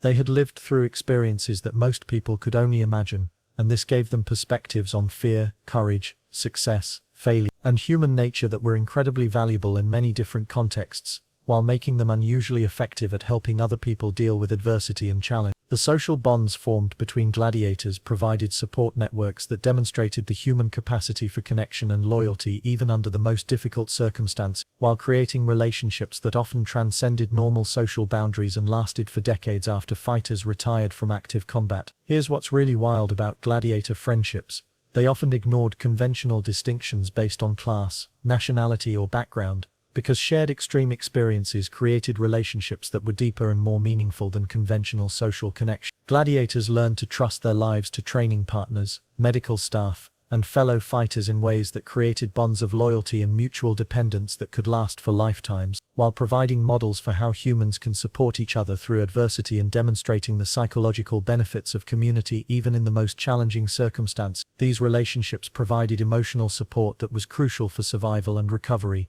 while creating social networks that helped retired gladiators transition to civilian life and find new purposes and identities after their fighting careers ended. But here's where gladiator resilience shows its most sophisticated aspects. Many fighters developed philosophical frameworks for understanding suffering, meaning, and purpose that helped them not just survive, but actually thrive under conditions that would destroy most people's psychological well-being, while creating wisdom and insight that served them well throughout their lives and made them valuable contributors to their community. Some gladiators adopted Stoic philosophical principles that emphasized acceptance of circumstances beyond their control, while maintaining focus on areas where they could exercise choice and influence, creating psychological approaches that help them maintain stability and effectiveness regardless of external circumstances. This philosophical framework helped them manage uncertainty and danger without being paralyzed by anxiety or overwhelmed by emotions they couldn't control. Others developed religious or spiritual practices that provided meaning and purpose beyond simple survival, while connecting their individual experiences to larger cosmic or divine purposes that made their suffering feel meaningful rather than arbitrary. The belief that their experiences served larger purposes, entertaining the public,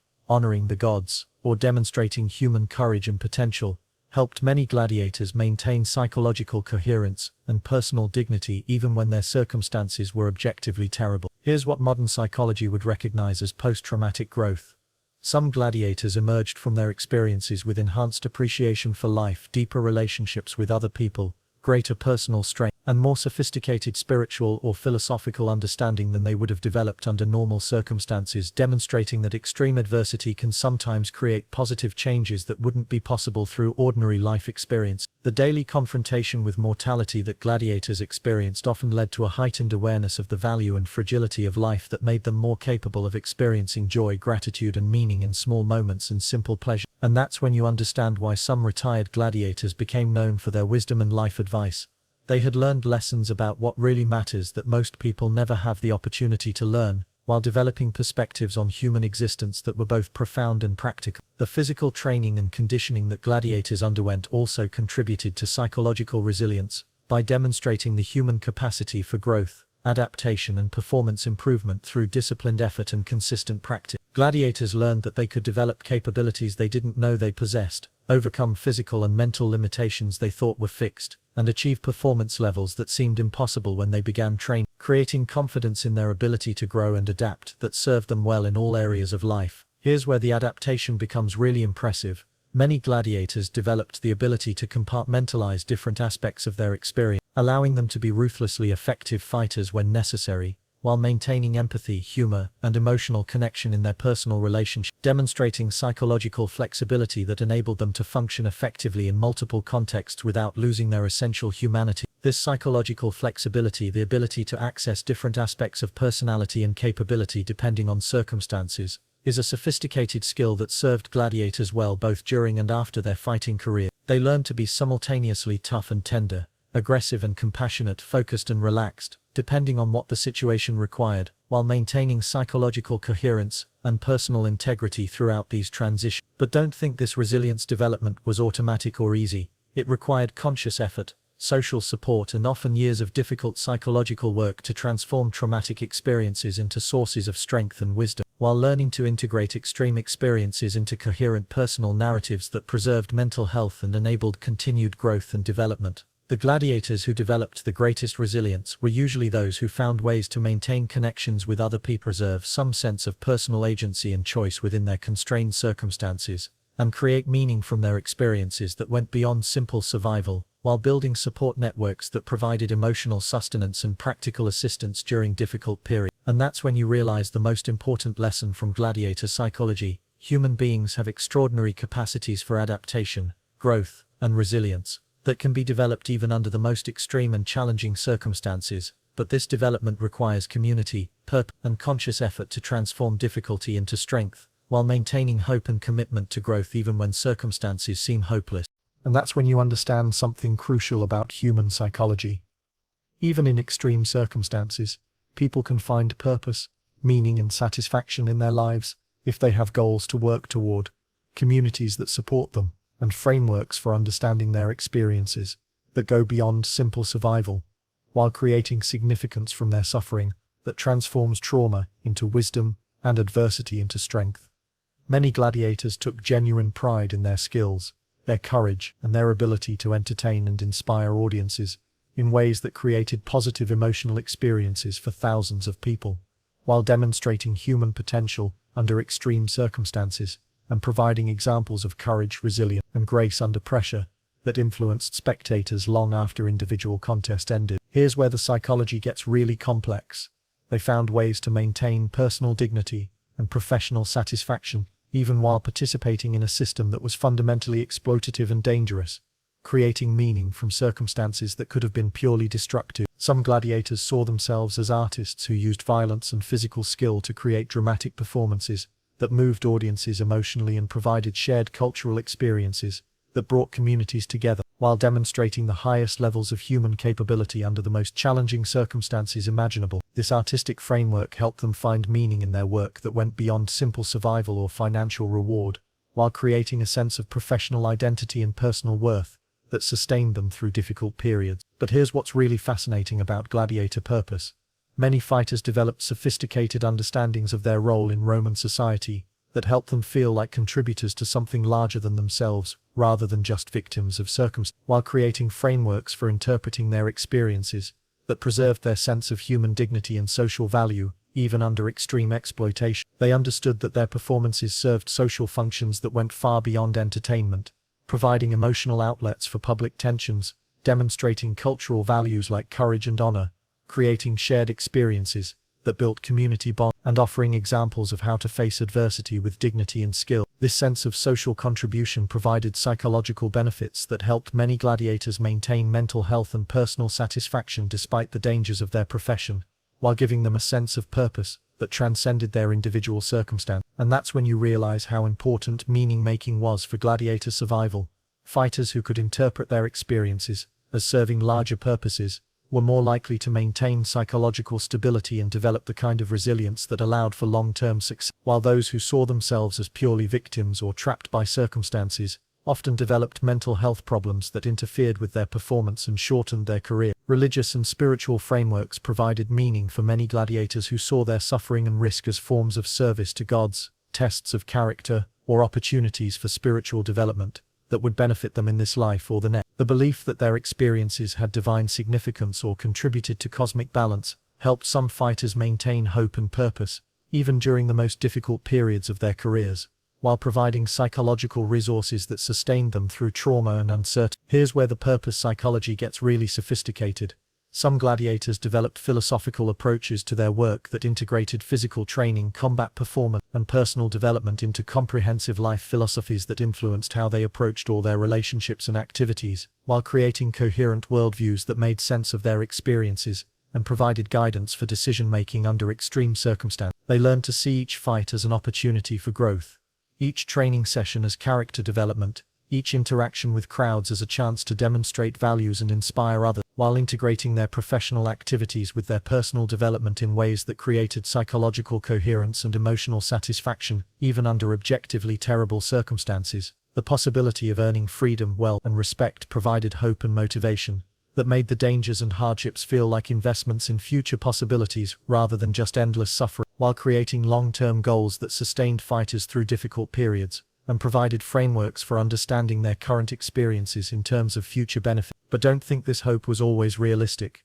Many gladiators died before achieving their goals, and the ones who survived long enough to retire successfully were always a minority of those who entered the profession. Here's what's remarkable about gladiator motivation. Even when the odds were against them, many fighters maintained optimism and worked toward long-term goals that kept them psychologically engaged and emotionally invested in their own survival and success, while developing planning skills and future orientation that served them well if they did achieve freedom or retirement from active combat. The fame and admiration that successful gladiators received offered psychological rewards that helped offset the negative aspects of their profession, while providing a form of immortality and significance that was available to very few people in Roman society regardless of their social status or background. Being recognized, celebrated, and remembered by thousands of people provided validation and self-worth that sustained fighters through difficult periods, while creating incentives for excellence that motivated peak performance even under extreme pressure. And that's when you understand why some gladiators chose their profession voluntarily. Despite the obvious dangers, gladiator careers offered possibilities for achievement, recognition, and social impact that weren't available through conventional paths in Roman society, while providing opportunities for personal growth and development that could transform individuals in ways that ordinary life experiences never could. Some free citizens became gladiators because they saw it as the best available opportunity for social mobility, financial success, and personal recognition, while others were attracted by the challenge of testing themselves against extreme circumstances and discovering what they were capable of under pressure that would reveal their true character and potential. Here's the most profound aspect of gladiator purpose. Many fighters found ways to transform their potentially meaningless suffering into sources of meaning, growth, and contribution that enriched not just their own lives but the lives of people around them, while demonstrating the human capacity to create significance from adversity and find purpose in the most unlikely circumstance. They became mentors for younger gladiators, examples of courage for audiences, sources of inspiration for people facing their own challenges, and demonstrations of human potential under extreme circumstances that influenced countless individuals long after their fighting careers ended. This transformation of personal adversity into social contribution represents one of the most sophisticated forms of meaning-making that humans are capable of achieving, while providing models for how people can find purpose and create value even when their circumstances seem hopeless. But here's what modern people can learn from gladiator psychology. The ability to find purpose and meaning in difficult circumstances isn't just about individual psychology or personal strength. It requires communities that support meaning-making, cultures that provide frameworks for understanding suffering, and social systems that offer realistic possibilities for growth and contribution, while creating environments where people can develop resilience and find significance in their experience. The gladiators who maintained the strongest sense of purpose were usually those who had access to supportive relationships, philosophical or religious frameworks that helped them interpret their experiences, and realistic pathways toward goals that mattered to them, while participating in communities that valued their contributions and recognized their worth as human beings. despite their difficult circumstances. And that's when you realize the ultimate lesson about purpose under extreme circumstances. Meaning isn't something that exists independently in the world, waiting to be discovered. It's something that humans create through their choices, relationships, and interpretations of their experience, even when those experiences are imposed by others and involve significant suffering and risk, while demonstrating that the human capacity for creating significance and finding purpose is one of our most remarkable and resilient capabilities. But here's the ultimate truth about gladiator life. Every morning brought both the possibility of death and the possibility of glory, and learning to live with that fundamental uncertainty created psychological and spiritual development that most people never have the opportunity to experience, while demonstrating the human capacity to find hope and purpose, even when facing regular mortal danger and extreme adversity. As you wake up in your private room, having survived your first major fight, you're no longer the same person who entered the arena yesterday. The experience of facing death publicly, fighting for your life in front of thousands of people, and winning has created changes in your brain, your body, and your understanding of yourself that will influence every other experience for the rest of your life, while opening psychological and spiritual possibilities that most humans never access throughout their entire existence. Here's what no modern person can truly understand. You've discovered capabilities within yourself that you didn't know existed, while accessing parts of your consciousness and human potential that remain dormant in most people throughout their entire lives. The combination of extreme fear, intense focus, physical exertion, and public performance has activated aspects of your nervous system and awareness that create permanent changes in how you relate to yourself, other people, and the world around you. Your relationship with fear has fundamentally changed in ways that will serve you for the rest of your life, regardless of what challenges you face in the future. Before becoming a gladiator, fear was something to be avoided, a signal that you should retreat or seek safety, an emotion that interfered with performance and created problems to be solved. But now you understand that fear can be a tool, a source of energy, heightened awareness, and physical capability that can be harnessed and directed rather than simply endured or escaped, while providing information and resources that enhance rather than impair your ability to function effectively. This transformed relationship with fear is one of the most valuable psychological developments that gladiator experience creates,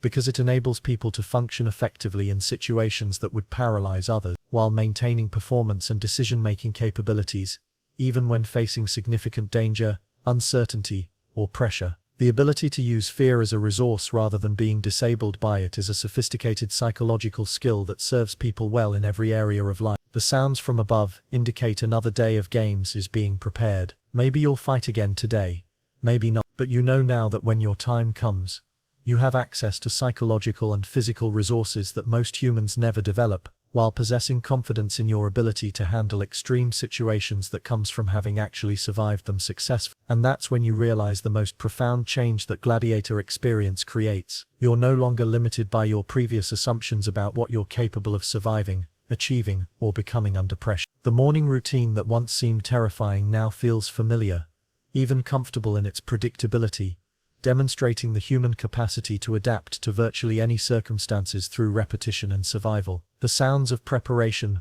the smell of olive oil and leather, the conversations of other gladiators getting ready for potential combat, these have become the normal backdrop of your life, while creating a sense of community and shared purpose that provides psychological stability and emotional support. Here's where psychological adaptation becomes really interesting. Humans can adjust to almost any circumstances if they survive them long enough, and what once seemed impossible can become routine through experience and successful coping, while developing expertise and competence that create confidence and mastery even in extreme situations. But familiarity doesn't mean the danger has decreased or that the stakes have become less significant. If anything, your increased understanding of gladiator combat makes you more aware of the subtle factors that determine who lives and who dies in the arena, while providing knowledge and skills that actually increase your chances of survival through better preparation and more sophisticated performance. You've learned that survival isn't just about fighting skill, it's about crowd psychology, political considerations, referee decisions, opponent psychology, and dozens of other variables that can influence the outcome of contests in ways that have nothing to do with who's the better fighter. While understanding these factors gives you additional tools for managing your career and optimizing your chances of success. This deeper understanding brings both confidence and humility in ways that create psychological balance and emotional stability. Confidence because you know you have genuine skills and survival capabilities that have been tested under the most extreme circumstances possible, while developing competence that has been proven through actual life or death experience. Humility because you understand how many factors beyond your control can influence your fate, and how quickly success can turn into failure in the unpredictable environment of the arena, while recognizing the role that luck, politics, and circumstance play in determining outcomes. Here's what's really wild about the psychological evolution that happens to successful gladiators. They often develop a form of philosophical sophistication about life, death, success, and failure that would impress professional philosophers and religious teachers, while gaining insights into human nature and the meaning of existence that most people spend lifetimes studying without ever truly understanding. The daily confrontation with mortality creates understanding about the nature of existence, the meaning of courage, and the relationship between individual will and circumstances beyond personal control that most people learn from books without ever experiencing direct. But gladiators learn these lessons through direct experience, the most powerful form of education available to humans, while developing wisdom that comes from testing philosophical principles under conditions where mistakes can be fatal. Your understanding of other people has also deepened in ways that serve you well both inside and outside the arena, while creating social and emotional intelligence that makes you more effective in all kinds of human interaction. Reading crowd moods, anticipating opponent behavior, recognizing the subtle signals that indicate changing circumstances. These skills transfer directly to social, business, and political situations where the ability to understand human psychology provides significant advantages. And that's when you realize why some gladiators become successful in completely different fields after retiring from combat. The psychological skills they develop in the arena are valuable in any situation that involves performance, competition, risk management, or human interaction under pressure, while creating capabilities that serve them well throughout their lives regardless of what careers or challenges they pursue. The physical changes are equally profound and lasting, creating capabilities and resilience that extend far beyond combat situations, while optimizing your physical systems in ways that provide benefits for decades after your fighting career ends. Your body has adapted to extreme demands through training and competition that has pushed every system to its limits and beyond, while developing strength, endurance, flexibility, and coordination that most people never achieve. But here's what's most remarkable about the morning after experience for successful gladiators. Despite surviving something that should have been traumatizing, many fighters report feeling more alive, more capable, and more connected to their own potential than ever before, while experiencing a sense of accomplishment and self-knowledge that comes from testing themselves under ultimate pressure.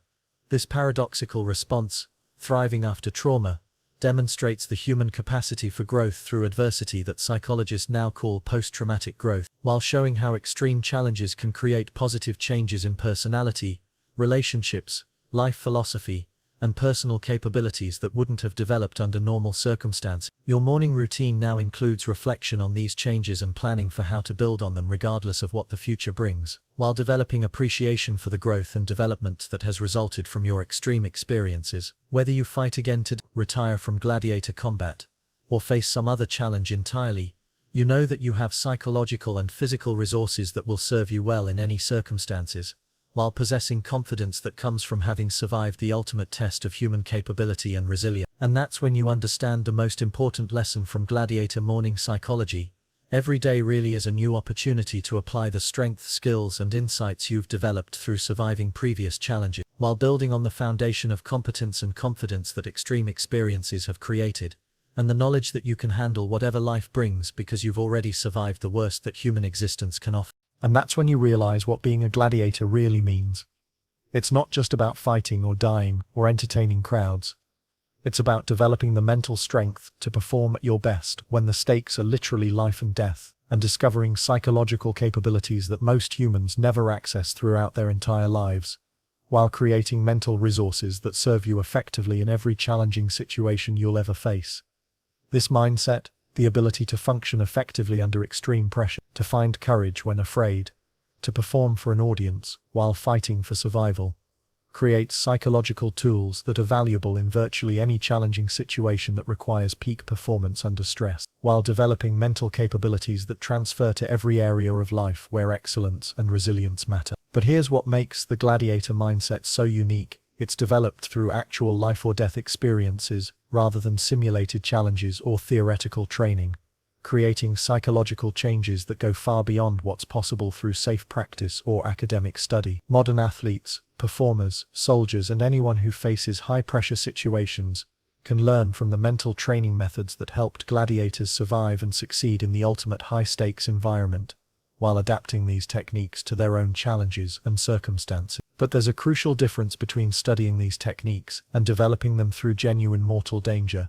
The psychological transformation that occurs when survival is actually at stake creates changes in brain function, stress response, and performance capability that can't be replicated through simulated challenges, while providing direct experience with extreme states that most training can only approximate. The gladiator mindset involves several key psychological components that work together to optimize performance under extreme circumstances, while creating mental resilience and emotional stability that serve fighters throughout their lives. First is the ability to compartmentalize fear and anxiety, acknowledging these emotions without being paralyzed by them, and learning to use the energy they provide rather than being overwhelmed by their intensity, while maintaining clear thinking and effective decision-making even when genuinely terrified. Here's where gladiator psychology gets really sophisticated.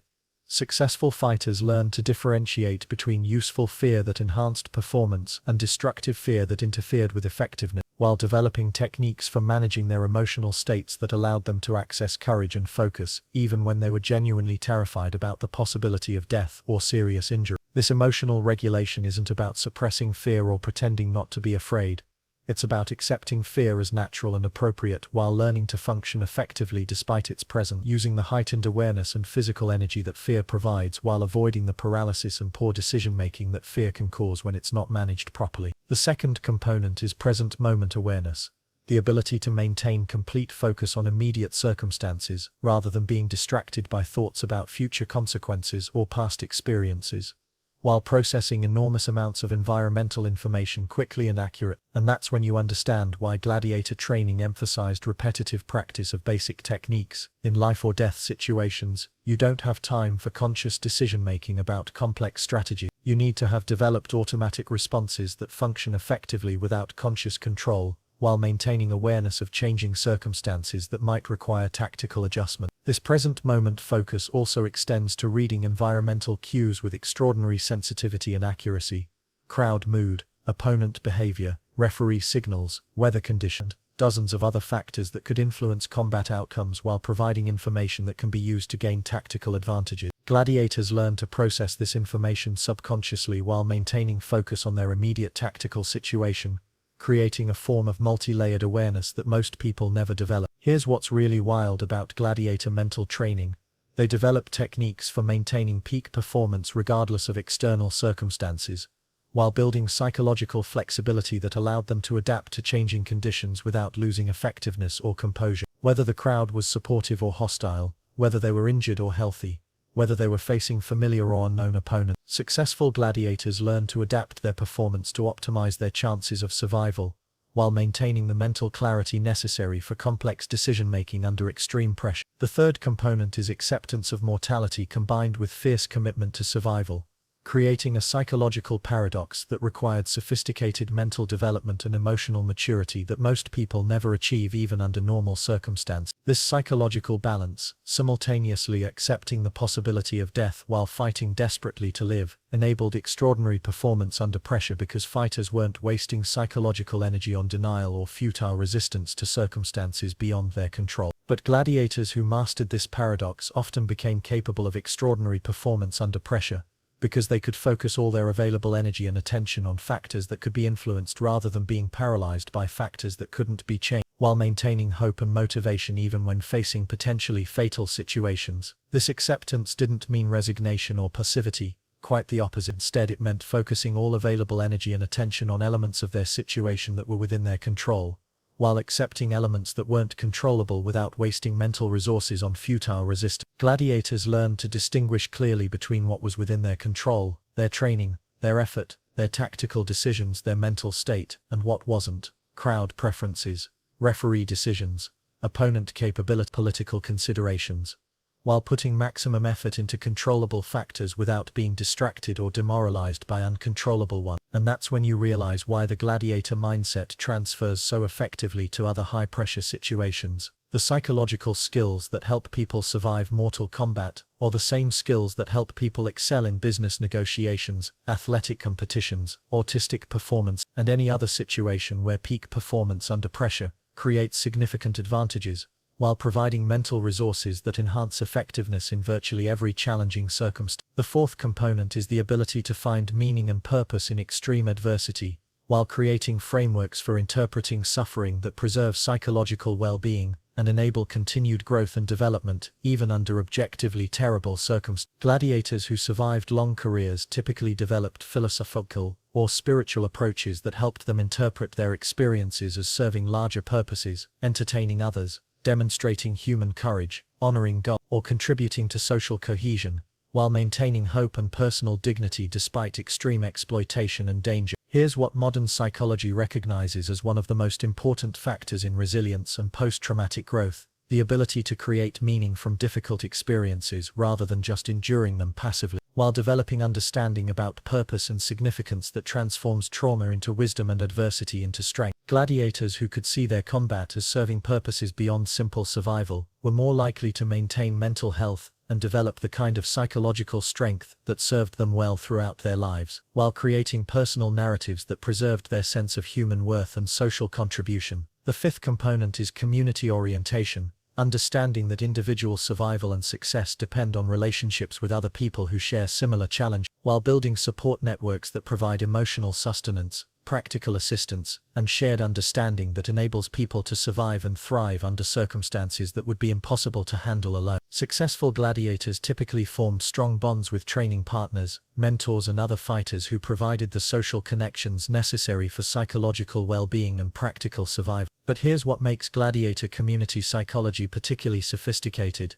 These relationships had to function effectively despite the fact that the same people who supported each other in training might have to fight each other in the arena, while maintaining loyalty and affection even when competitive circumstances created potential conflict. This required psychological flexibility and emotional sophistication that challenged conventional assumptions about friendship, loyalty, and competition, while demonstrating how humans can maintain supportive relationships even under extreme stress. And that's when you understand the ultimate sophistication of the gladiator mindset. It integrated individual excellence with community support, present-moment focus with long-term planning, acceptance of mortality with fierce commitment to survival, and peak performance capability with philosophical wisdom about the meaning and purpose of human existence under extreme circumstances, while creating a comprehensive approach to human development that addressed psychological, physical, and spiritual aspects of human potential in ways that enabled extraordinary achievement under impossible circumstances. Your day as a gladiator in ancient Rome ends, but the lessons and experiences don't. The gladiator tradition influenced Roman culture for centuries, shaped our understanding of entertainment and sports, and created stories that still fascinate people today. Here's what most people don't realize. The gladiator experience was about much more than violence. It was about human potential, the relationship between individual courage and social spectacle, and the complex ways that societies create meaning through ritualized conflict. As you drift off to sleep, knowing that tomorrow might bring another fight, or might bring freedom, or might bring death, you understand something that very few humans ever experience: what it means to live completely in the present moment, because the future is genuinely uncertain. But that's the thing about extraordinary experiences. They change how you see everything else. After facing death in the Colosseum, ordinary problems seem manageable. After entertaining 50,000 screaming Romans, most social situations feel easy. After earning respect through courage and skill, you know that respect is possible, even in the worst circumstances.